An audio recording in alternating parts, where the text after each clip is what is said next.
sukses menjadi seorang miliarder berkat memiliki ratusan gerai ayam goreng crispy yang tersebar di seluruh Indonesia. Eva Linda mengaku semua itu ia raih karena ridho sang ibu.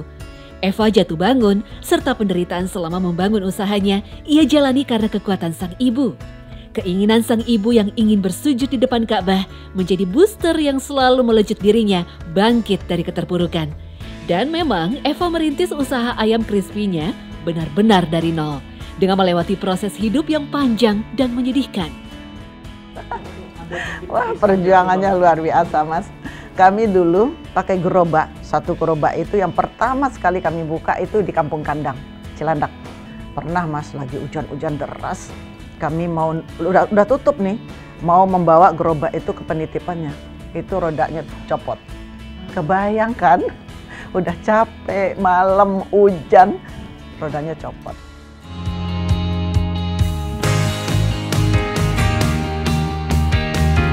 Perlahan namun pasti, resep ayam goreng crispy racikan Eva ternyata disukai banyak orang dan laris manis terjual setiap harinya. Keberuntungan terus berpihak, kian hari omset penjualan ayam goreng crispy-nya terus meningkat. Bahkan hingga Eva berani untuk membuka lagi beberapa gerai baru di kota Depok dan Bogor. Dari sinilah akhirnya Eva dan suami memutuskan untuk berhenti dari pekerjaan di kantornya karena ingin fokus mengembangkan bisnis kulinernya ini. Namun, di saat bisnis usahanya sedang berada di titik puncak, yaitu sekitar tahun 1958, tiba-tiba terjadi krisis moneter negara yang berdampak pada usaha milik Eva. Gerai ayam gorengnya pun mulai sepi pembeli. Omset turun drastis, sampai akhirnya Eva terpaksa harus menutup semua outletnya, hingga akhirnya bangkrut. Ya, seluruh outlet saya akhirnya tutup. Yang tadinya di depan satu supermarket di Bogor itu habis 100 ekor per hari. Begitu saya jual saat itu 3 ekor nggak habis.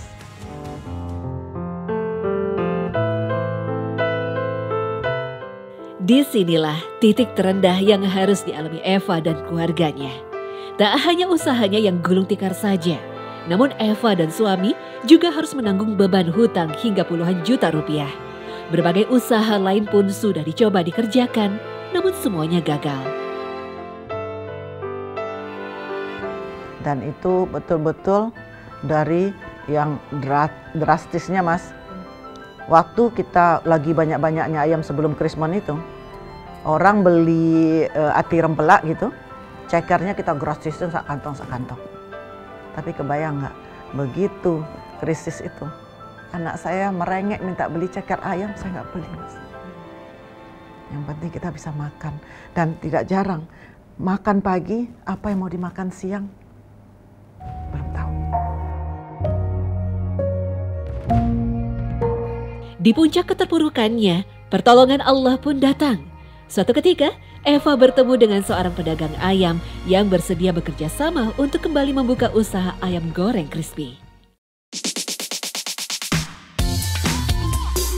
Belajar dari kegagalan dan berangkat dengan konsep baru, perempuan berusia 57 tahun ini akhirnya berhasil menghidupkan kembali bisnisnya yang sempat tenggelam. Kini, setelah berjalan hampir 20 tahun, Eva telah berhasil memiliki lebih dari 500 gerai ayam goreng crispy yang tersebar di seluruh Indonesia dengan omset fantastis mencapai 40 miliar setiap bulannya. Dengan segala pencapaian yang diraihnya ini, Eva sangat bersyukur akhirnya bisa mewujudkan keinginan sang ibu untuk menunaikan ibadah haji. Tak hanya sang ibu, bahkan semua anggota keluarga Eva dan puluhan karyawannya pun turut diberikan kesempatan ikut berangkat ke Tanah Suci. Kenapa faktor haji ibu saya ini sangat penting bagi saya? Kebayangkan, Mas, kita nggak usah minta saja, ibu kita selalu mendoakan kita. Kebayang nggak, Mas, kalau dia bisa kita berangkatkan ke Tanah Suci, bersujud di depan Ka'bah, seperti apa kira-kira dia berdoa untuk kita?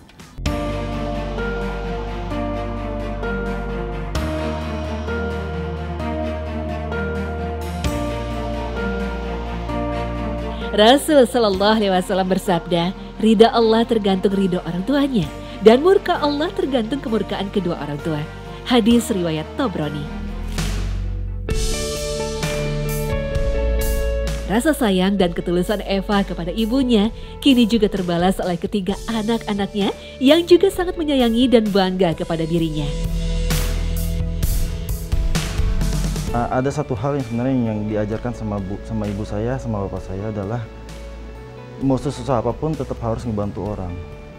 Tetap ngebantu orang, jadi karena kita hidup dengan orang yang lebih susah daripada kita ngerasa bersyukur dengan posisi kita saat itu.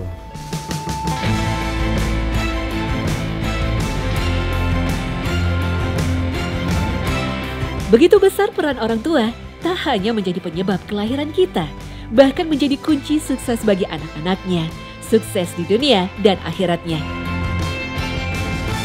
Namun sangat disayangkan, dalam perkembangan masyarakat kita, ada kecenderungan rasa respek anak terhadap kedua orang tua semakin bermasalah.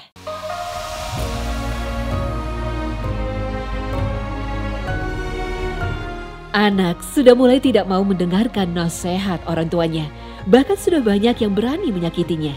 Nauzubillah.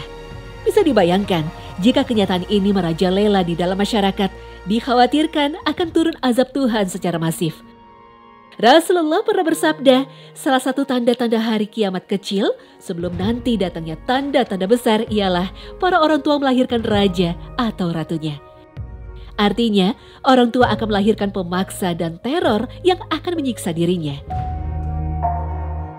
Tampaknya kekhawatiran Rasul Shallallahu Alaihi Wasallam itu begitu nyata saat ini. Maka sebelum terlambat, berbakti adalah kunci kesuksesan dan keselamatan dunia dan akhirat. Karena jasa orang tua tak pernah bisa lunas meski sang anak berjibaku membalas jasa orang tua sepanjang hayatnya. Itulah mengapa Nabi Shallallahu Alaihi Wasallam memerintahkan umatnya agar berbakti pada orang tua, bahkan sekalipun orang tua telah meninggal dunia. Seseorang datang kepada Rasulullah Shallallahu Alaihi Wasallam dan bertanya, "Wahai Rasulullah, apakah masih tersisa sesuatu sebagai baktiku kepada kedua orang tuaku setelah keduanya wafat?" Beliau bersabda, "Ya, engkau mendoakan keduanya, memohonkan ampunan untuk keduanya, menunaikan janji keduanya, memuliakan teman keduanya, dan silaturahmi yang tidak tersambung kecuali dengan keduanya." Hadis riwayat Al-Hakim.